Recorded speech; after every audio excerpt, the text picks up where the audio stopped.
जब प्रदेश के अंदर विकास का काम करने का वातावरण ना रहे और लगातार आत्म सम्मान को व्यक्ति के ठेस पहुंचती रहे तो इस तरह की परिस्थितियां पैदा होती हैं। हिमाचल प्रदेश के जो मुख्यमंत्री हैं वो तमाशा बन गए थे और हमेशा जलील करते थे।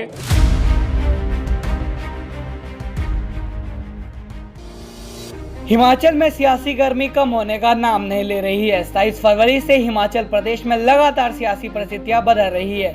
आज नई दिल्ली में कांग्रेस के 6 बागी विधायकों समेत 3 निर्दलीय विधायकों ने भाजपा का दामन थाम लिया। इन सभी विधायकों के भाजपा में शामिल होने के कयास काफी समय से लगाए जा रहे थे और आज इन कयासों पर भी आखिरकार विराम लग गया।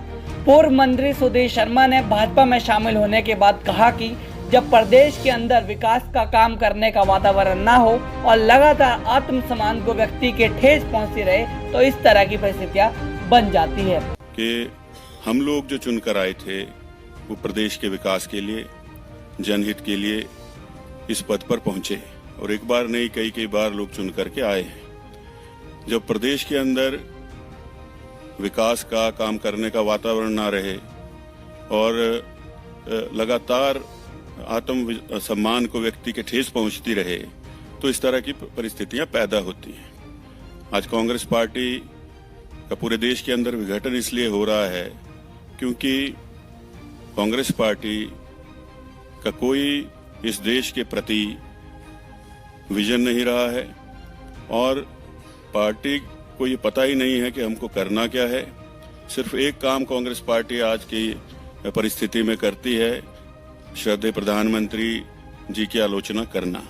तो वहीं राजेंद्र राणा ने भाजपा में शामिल होने के बाद मुख्यमंत्री सुखविंदर सिंह सुक्खू पर निशाना साधते हुए कहा कि हिमाचल में जो मुख्यमंत्री है वो तानाशाह बन गए थे और हिमाचल में जो सरकार चल रही है वो विधायकों के माध्यम से नहीं चल रही है।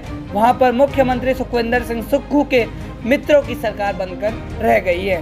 कि मैंने अभी भी कहा है, मैंने पहले भी कहा है कि हिमाचल प्रदेश में कांग्रेस की सरकार बनी, प्रदेश की जनता के साथ कुछ वायदे हुए, कुछ गारंटियां दी गई, ना तो गारंटियां पूरी हो रही हैं। लोग हमें पूछते हैं कि आपकी पार्टी ने ऐसे वायदे किए हैं, वो वायदों का क्या हो रहा है। नौजवानों को नौकरियां नहीं मिल रही हैं, जिन्होंने पेपर दे रखे हैं उनकी भी नौकरियां होल्ड कर ली हैं। इसके अलावा हिमाचल प्रदेश के जो मुख्यमंत्री हैं वो तमाशा बन गए थे और हमेशा जलील करते थे। विधायकों के चुने विधायकों की सुनाई नहीं होती थी। वहाँ सरकार जो चल रही है विधायकों के माध्यम से नहीं चल रही है।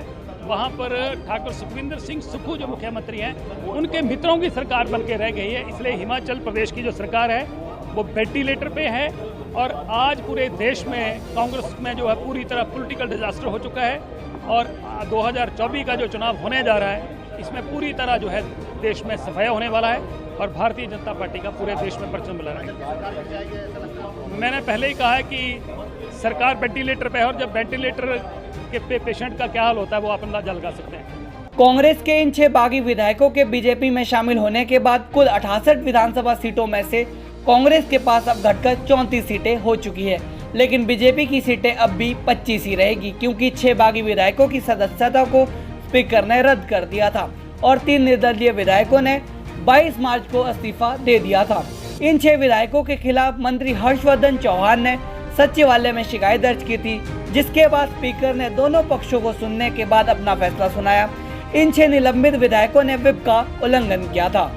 आज भाजपा में शामिल होने के बाद चैतन्य शर्मा ने कहा कि मैंने अपने निर्वाचन क्षेत्र की जनता की आवाज को सुनते हुए और उनकी महत्वाकांक्षा को मद्देनजर रखते हुए यह फैसला लिया है। जहां तक हम बात करते हैं राज्यसभा के इलेक्शन में within the constitutional rights guaranteed to us, जो एक माननीय विधायक को जो राइट दिया जाता है कि अपने कॉन्सेंस के हिसाब से वोट करना, हमने तो सिर्फ उसी राइट को जो है हमने कहीं ना कहीं यूटिलाइज करा था। हमने प्रदेश हित में हिमाचल की हिमाचलियत को बचाने के लिए माननीय हर्ष महाजन जी के पक्ष में जो है ये वोटिंग करी थी और उसके बाद जो कहीं ना कहीं अवैध रूप से अनकॉन्स्टिट्यूशनल तरीके से, चाहे हमारी सदस्यता को लेने की बात करी गई हो, हमारे खुद के प्रियजन उनके ऊपर FIRs हुई, बहुत सारे लोगों के ऊपर जो है हमारे ऊपर जो दुष्टाचार हुआ, जो एक प्रक्रिया हमें एक जो है कहीं ना कहीं वेंजफुल पॉलिटिक्स पिछले 25 दिनों में जो है देखने को मिली हिमाचल प्रदेश में, बहुत ही दुर्भाग्य है। और हमने सोच समझ के 6 विधायकों ने जो है निर्णायक कदम लिया है और मैंने गगरेट की, जिस निर्वाचित क्षेत्र को मैं बिलोंग करता हूँ, वहाँ की जनता को आवाज़ को सुनते हुए, उनकी महत्वाकांक्षाओं को मद्देनजर रखते हुए ये कदम उठाया है। आपको यह भी बताते चले कि इन 6 बागी विधायकों के निर्वाचन क्षेत्र में चुनाव आयोग ने उपचुनाव की घोषणा कर दी थी। 1 जून को इन निर्वाचन क्षेत्र में चुनाव होने थे और इन 3 निर्दलीय विधायकों ने शुक्रवार को अपना इस्तीफा विधानसभा सचिव को सौंपा था। इनकी सीटों पर भी उपचुनाव की घोषणा होने की उम्मीद है।